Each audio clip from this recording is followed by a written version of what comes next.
Imagine launching from 0 to 112 miles per hour in just 1.56 seconds. Sounds thrilling, right? But for one roller coaster ride, that heart-pounding speed turned into a nightmare, and now it's permanently shut down. For that, and many more rides that met a grim fate, keep watching.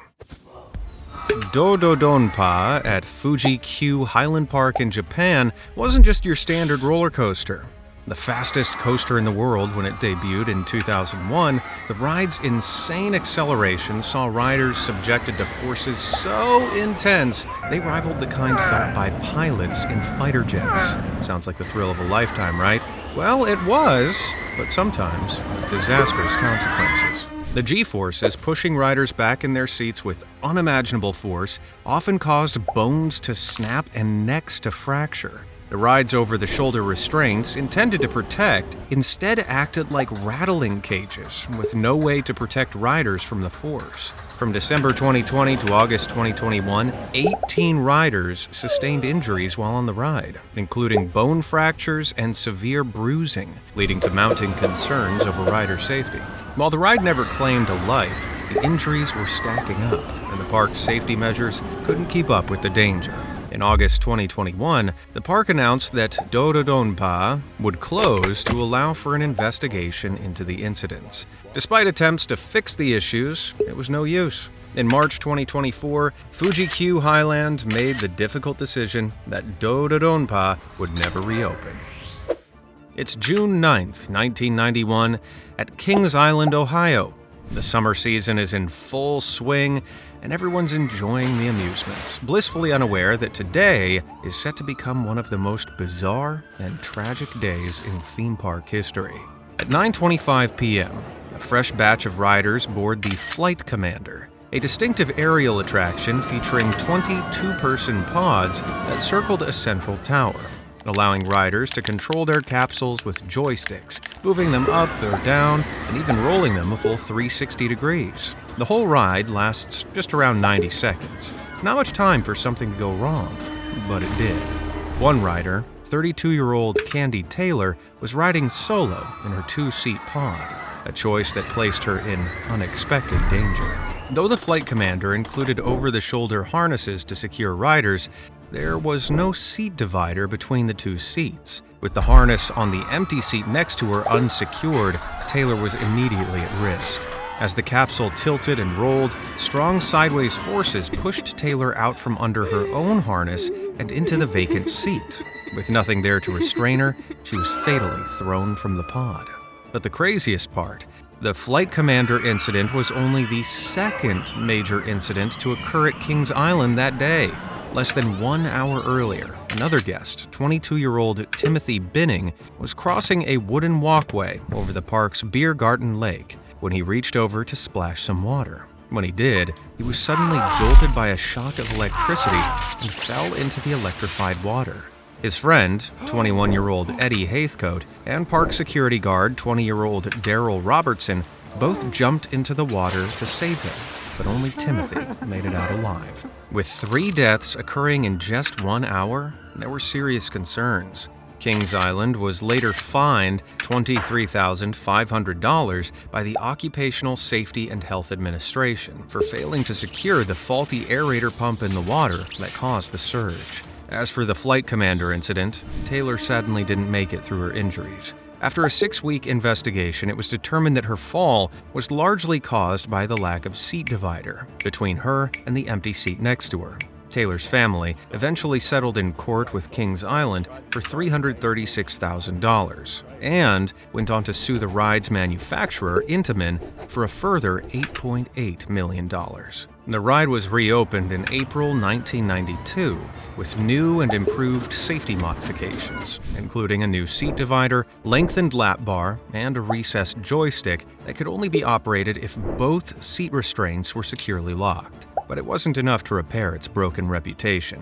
By 1995, the park made the decision to permanently close and dismantle Flight Commander. After its removal, the ride was relocated to Flamingo Land Amusement Park in the UK, where it operated under the name of Top Gun, until it was permanently taken out of service in 2004.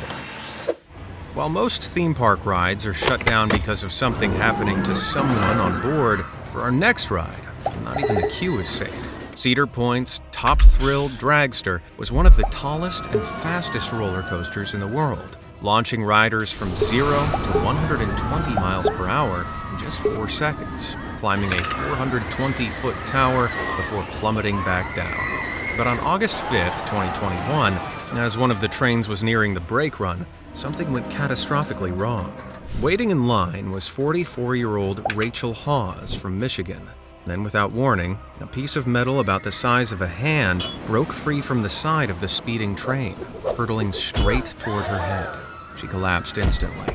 Emergency crews rushed her to the ICU with a severe brain injury and multiple skull fractures. Investigators identified Rachel had been struck by a flag plate, a heavy L-shaped metal object that bolts to the body of the coaster trains. When they examined the coaster, they found dents and twisted metal in the brake section that all contributed to the accident. Turns out the bolts holding the plate in place had loosened and then suddenly snapped due to an overloading weight. There was no evidence that the park knew anything was wrong before the accident happened, and it had been properly inspected just the night before, with no problems recorded. Cedar Point immediately shut the ride, and it remained that way for over a year. In September 2022, the park announced Top Thrill Dragster was officially retired. Then in 2024, the park unveiled Top Thrill 2, but its debut drew mixed reactions after a viral video appeared to show a head-shaped object flying off the ride just days before opening to the public. Turns out it was just part of one of the test dummies on board the ride. As for Rachel, she survived her ordeal, but with life-altering injuries, more than $2 million in medical bills, and future care costs upwards of $10 million. She received an undisclosed settlement from Cedar Point in April 2024. This is the Fury 325, Carowind's record-breaking Giga Coaster, launching riders at 95 miles per hour over 325 feet in the air. When it opened in 2015, it was considered one of the greatest feats of coaster engineering. Until one summer day in 2023. On June 30th, park guest Jeremy Wagner was filming the coaster when his stomach dropped. A massive support column cracked straight through right as the riders hurtled over the tracks. The steel visibly flexes, separating from the track as the train screams past at near triple-digit speeds. After Jeremy showed the footage to guest services and the local fire department, Carowinds had no choice. Fury 325 was shut down immediately for emergency inspection. What followed was a behind-the-scenes scramble. Inspections by the ride's manufacturer, Bolliger & Mabillard, revealed more than just a single fracture. Another was found nearby the first crack. Experts pointed to structural fatigue as the cause for the damage that could have turned world-class thrills into a worst-case scenario. For 6 tense weeks, engineers worked to replace the cracked column with newly fabricated steel. It took over 500 full-cycle test runs to convince 3 separate safety organizations, including government inspectors, independent engineers, and coaster specialists, that the ride was safe again. Finally, on August 10th, Fury 365 was back. After the near disaster, Carowinds doubled down by saying its rides are inspected daily. But after seeing what happened, would you still dare to ride? In August 2001, Cedar Point unveiled Vertigo, a cutting-edge steel tower slingshot that hurled riders nearly 300 feet into the air at 50 miles per hour. It was supposed to be a headline attraction. Instead, it lasted just over 2 months. That winter, with the ride car removed for maintenance, one of Vertigo's 265-foot towers suddenly collapsed. Thankfully, no one was hurt, and there was minimal damage to the grounds near the ride. But park officials were confused. There had been no unusually strong winds that day, so how had the tower collapsed? It was later found the cause was vortex shedding, a deadly engineering phenomenon where steady winds swirl around a tall structure, creating little whirlpools of air that slowly push it from side to side. As Vertigo continued swaying in the wind, each small gust's impact got bigger and bigger. Eventually, the increasing motion caused the structure to snap, all from just a gentle breeze. Engineers warned that if the same wind conditions had hit while the ride was operating, the structure could have buckled mid-ride, sending riders plunging from hundreds of feet in the air. So rather than gamble on retrofits, Cedar Point tore Vertigo down before the next season, quickly erasing one of the park's shortest-lived but potentially deadliest attractions. Imagine the tallest freestanding drop tower on Earth, 430 feet, riders sent plummeting at 75 miles per hour. That was Orlando Freefall at Icon Park, billed as a thrilling marvel until everything went terribly wrong. On March 24, 2022, 14-year-old Tyree Sampson, visiting from Missouri, boarded the ride with his friends. At the time, Tyree weighed nearly 383 pounds, well over the ride manufacturer's 287-pound limit for riders of freefall. It was later discovered by investigators that his seat's safety sensor had been manually switched off to allow him to board, doubling the normal harness gap to fit larger riders. That adjustment meant the ride's computer safety system thought Tyree was secure, when in reality, he wasn't. As the ride descended and engaged braking, Tyree slipped through the restraint and fell, resulting in an unimaginable tragedy. Within moments, the ride was closed, and by March 2023, the structure was completely demolished. In December 2024, a civil jury awarded Tyree's parents $310 million and found the ride's manufacturer, Funtime, legally responsible for egregious safety failures. Meanwhile, a whistleblower technician's testimony revealed he had flagged seat sensor overrides, overheated locking cylinders, and crack-filled gondola joints, alleging that park officials ignored these warnings. Tyree's death spurred the Tyree Sampson Act, legislation signed into law in May 2023 requiring rides over 100 feet to include seatbelts and more robust restraint systems, an industry wake-up call born from devastating loss. This was supposed to be Scandinavia's largest ever water park, promising record-breaking slides and state-of-the-art safety systems, but it never opened. Just weeks before opening, a massive explosion ripped through the building, tearing apart its unridden slides. Fire crews rushed to the scene in a desperate search for survivors. It took 4 days to fully extinguish the building, but when the flames finally died down, one question remained. How does a brand new water park just explode? Oceana Waterworld had been under construction for nearly 4 years as part of an expansion of Liseberg Theme Park in Gothenburg, Sweden. But on February 12, 2024, with workers putting the final touches on the project, disaster struck. One of the last tasks involved the Rattler, the park's most complex slide, which needed a plastic diversion pipe installed to redirect water through parts of the slide. The pipes were joined using electrofusion, a technique that heats metal coils to melt the plastic together. It's precise work that requires specialist training, and if done incorrectly, the electric coil can be left exposed and ignite. Problem is, no one on site was qualified in electrofusion, and because of this, they were unaware that the installation presented a fire risk. To make matters even worse, Oceana didn't yet have a working fire alarm system as it was undergoing testing and not fully operational. At 9 a.m., workers began the welding process. Around the same time, inspectors touring the site reported smelling something like burning rubber near the Rattler, but with no alarm sounding, they assumed it was nothing. By the time anyone realized what was happening, it was too late.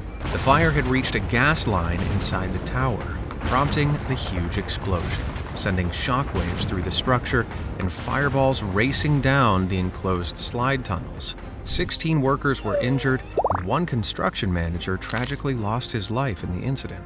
Investigators later confirmed the cause was down to faulty welding of the diversion pipe, as well as a construction site plagued by poor oversight and mismanagement.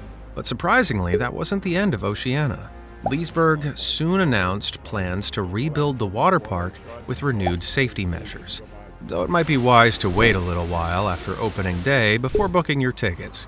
Just saying. When Universal Studios Florida unveiled Hagrid's Magical Creatures Motorbike Adventure in 2019, it was billed as the crowning jewel of the Wizarding World thrills.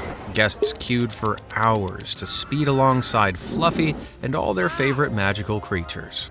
But in summer of 2021, the ride's reputation went from magical to Gilderoy Lockhart-level disastrous, courtesy of a swarm of uninvited guests. Bees. It started when park-goers in the ride queue began reporting a strange but persistent low drone that wasn't coming from the ride speakers. By midday, the staff discovered an active hive on the ride lot, and soon, thousands of bees were swarming the ride. What followed was an emergency operation. Riders were evacuated, the queue shut down, and a specialist beehive team was called in to safely relocate thousands of irritable honeybees. The closure lasted less than 48 hours, but the buzz it created certainly wasn't the type of marketing promo Universal had hoped for. It's July 26, 2017, and one of America's most popular traveling fair rides was about to begin what no one knew would be its final run. At the Ohio State Fair, the Fireball, a massive pendulum that swings and spins riders high into the air, was packed with thrill seekers. Then, in front of a crowd of stunned onlookers, a nightmare unfolded. One of the ride's gondolas broke free mid-swing, hurling passengers through the air. Among them was 18-year-old Marine recruit Tyler Jarrell, riding with his girlfriend, Keziah Lewis.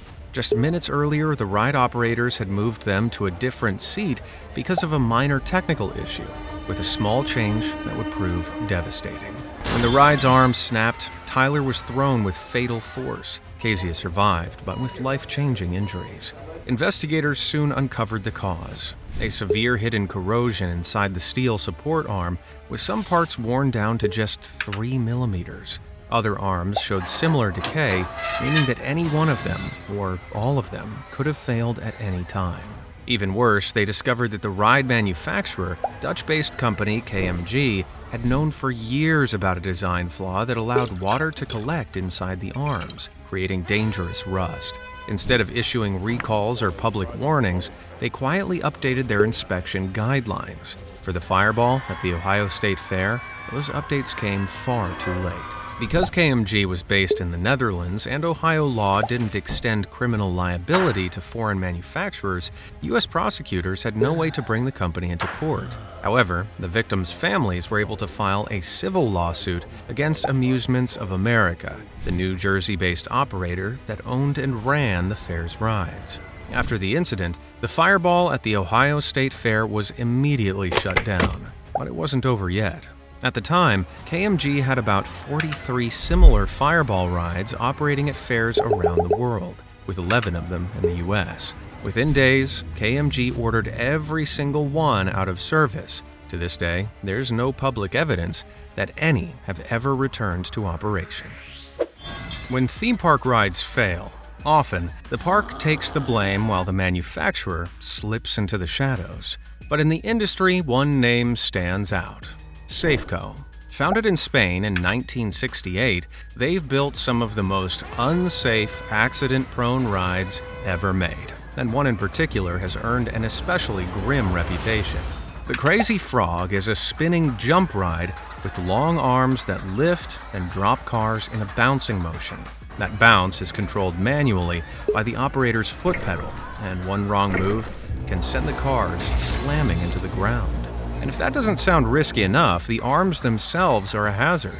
Their welds sit at the highest stress points, where the most force hits during each bounce, creating built-in weak spots. In some cases, entire arms have snapped off mid-ride. To make matters worse, electrical cabling to the seats runs directly over these crack-prone areas, making inspections harder. Then there are the lap bars. On many older models, a single bar restrains all riders in a car, leaving smaller passengers at risk of bouncing around or even being thrown out entirely. And there's more.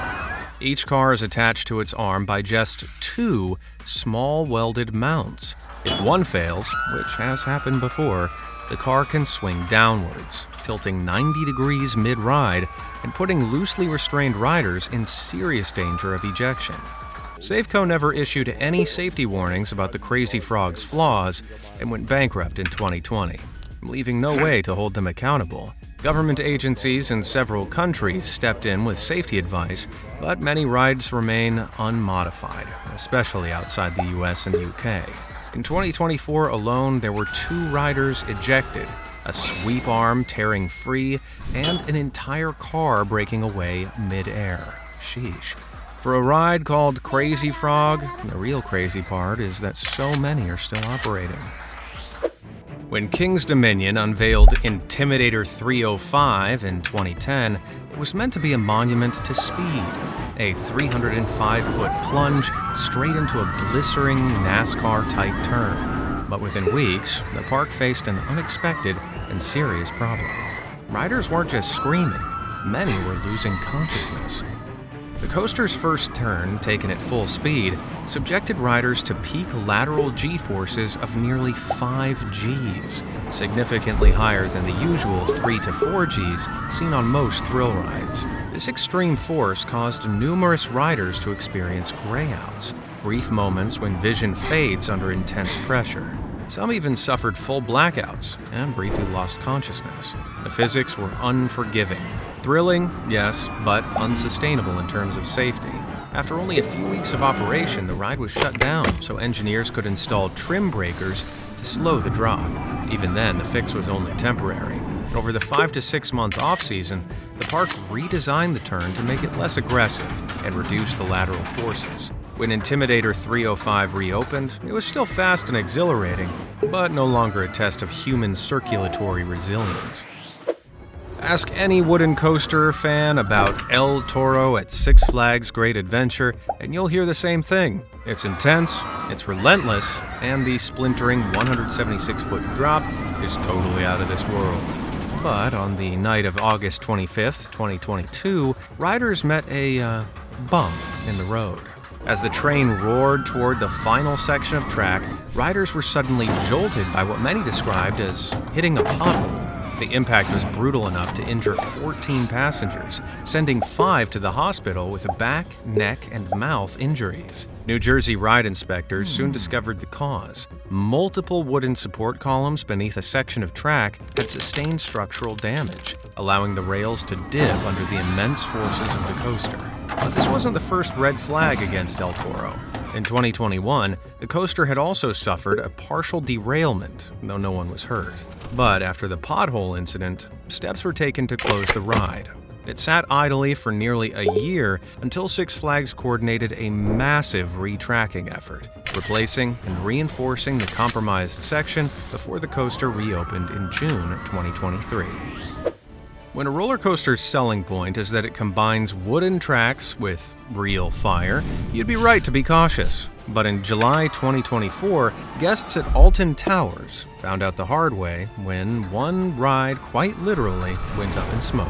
Wicker Man is one of the UK park's headline attractions, themed around a towering flaming wicker figure that looms over the tracks. Now, despite its timber look, the main Wicker Man structure is actually steel, while only the track includes wood, which makes the pyrotechnics safe, in theory.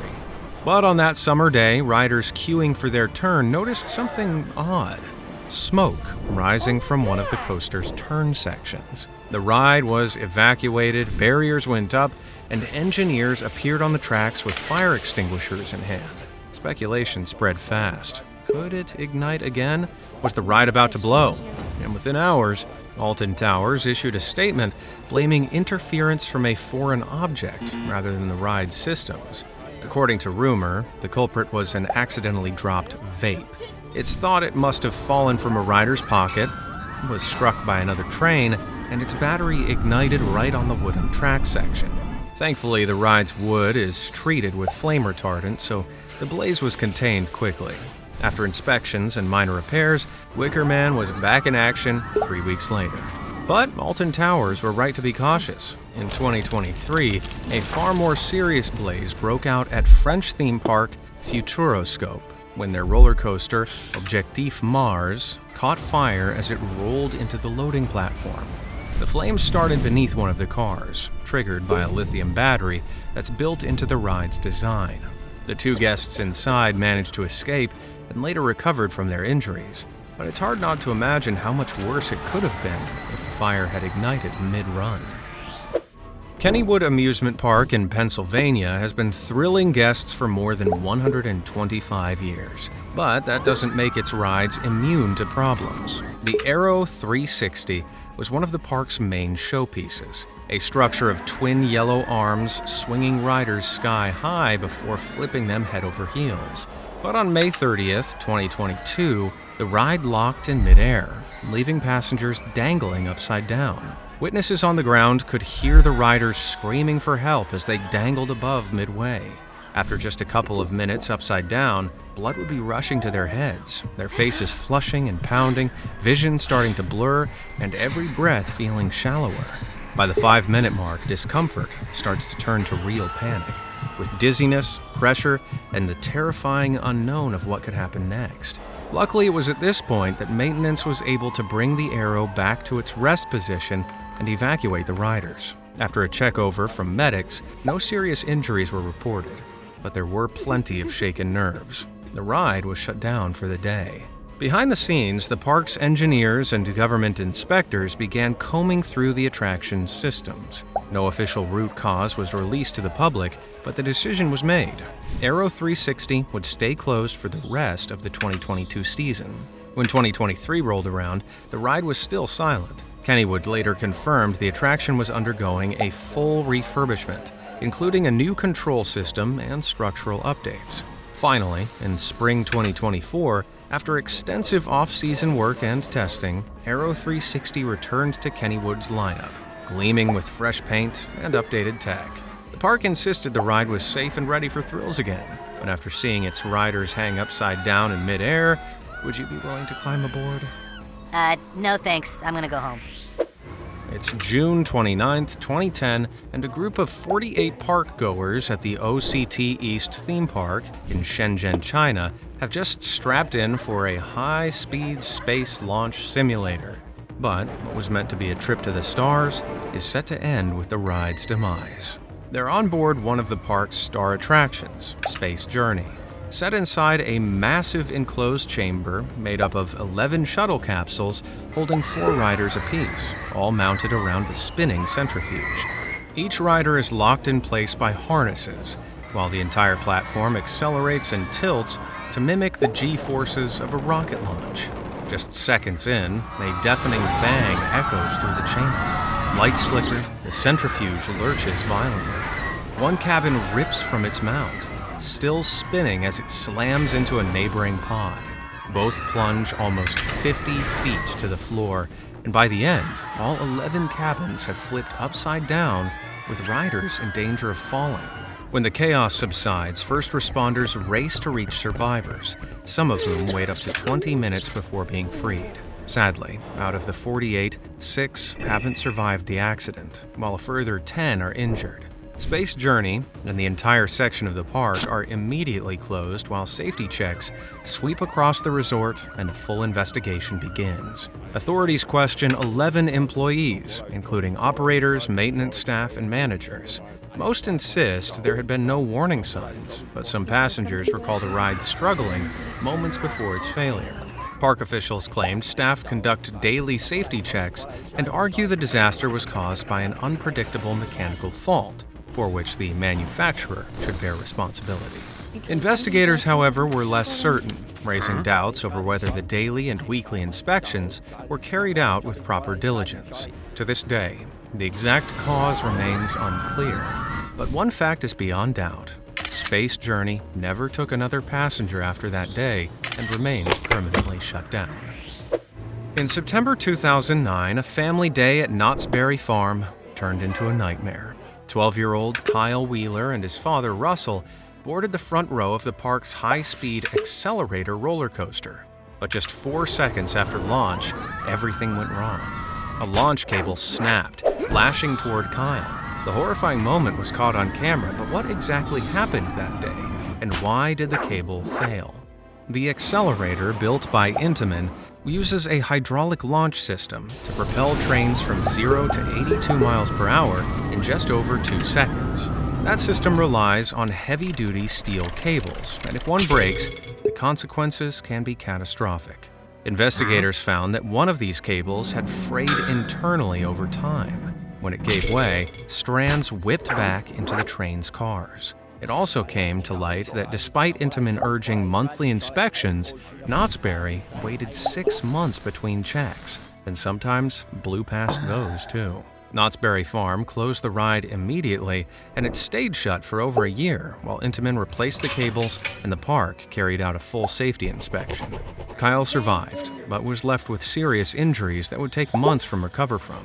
Doctors later said that the blow could easily have taken his leg or worse if it had struck a little higher. But not everyone is so fortunate, and for our next coaster closure, there was no near miss, only disaster.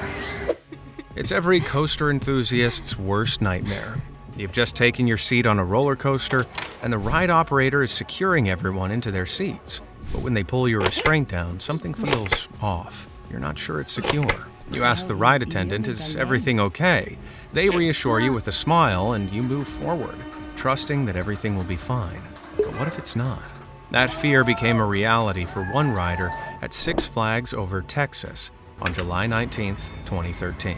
52-year-old Rosa Esparza boarded the new Texas Giant around 6:45 p.m. in the row behind her daughter and son-in-law. After her restraint was brought down, she immediately expressed concerns to the ride attendant as she could feel that the lap bar wasn't securely fastened. After attendants confirmed with the ride's computer system that all lap bars were secure, the ride began. Early in the ride, Rosa's daughter noticed her mother's safety restraint had failed. Rosa slipped down into the seat, nearly upside down. Nearby riders tried to reach her, but it was no use. She was thrown from the car at 75 feet. It took the fire crew over an hour to locate Rosa. In the end, they found her on top of one of the ride's support beams. It was clear she had not survived the fall. And even worse, she was no longer in one piece. Interviews with employees operating the new Texas Giant that day revealed there were suspicions the restraint was not all the way down. However, when they checked the computer system that's supposed to know if restraints are locked, the restraint was down enough for the ride's computer to register it as locked. The park immediately shut down the new Texas Giant, and Six Flags took swift action. The ride reopened just 2 months later, with newly added seatbelts and updated lap bars on the new Texas Giant. Not only that, but they'd made changes to other roller coasters throughout Six Flags parks to be safe. So, looks like you can ride the new Texas Giant without the fear of falling. But the question is, do you want to?